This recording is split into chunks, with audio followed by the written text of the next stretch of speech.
So here we are, the spookiest day of the year. And I feel like I would be remiss if I didn't add a little something to your Halloween vibe.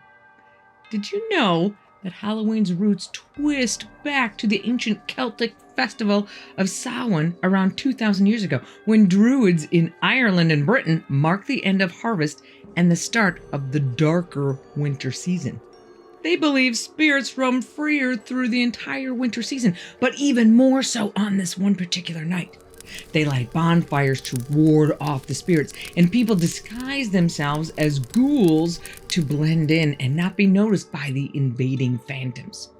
Fast forward to the 8th century, when Christians plopped All Saints' Day on November 1st to Christianize the pagan holdouts, making All Hallows' Eve land on October 31st, so the pagans can still have their bonfire parties. Speed up to the 1800s in America. Irish immigrants bring over their Celtic tradition of dressing up in costume, where it mashes with the Victorian-era fixation on ghost stories and explodes into candy-fueled chaos by the 1920s. And this day certainly has a history of living up to its creepy beginnings.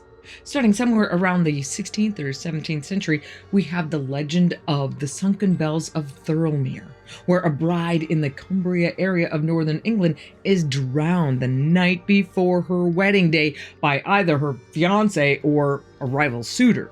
Whatever the case, the bells that would have been rung during her nuptial feast, an old tradition meant to ward away evil spirits and bless the new union, are reported to still be heard ringing each October 31st, along with the clatter of dinner feast dishes and phantom candlelight.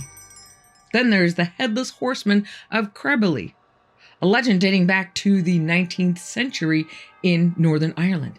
The story goes that one Squire O'Hara gets decapitated in a freak horse mishap, and that now he haunts the midnight hour of both Halloween and New Year's Eve looking for vengeance, with stories of the ghostly squire causing people to crash and leaving hoof prints as proof.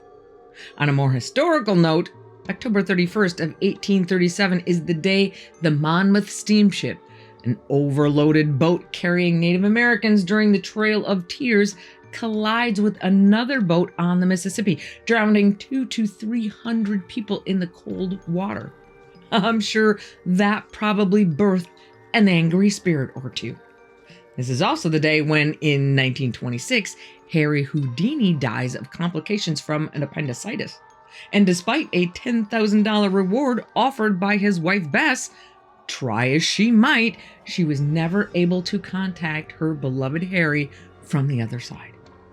And last but not least, the reason that trick-or-treating is not nearly as fun today as it was 50 years ago. The 1974 case of the Candyman, Ronald O'Brien poisoning his 8-year-old son Timothy with cyanide-laced pixie sticks while trick-or-treating in Houston, chasing a $40,000 insurance payout, fueling a poison candy paranoia that persists to this day with absolutely nothing to back it up.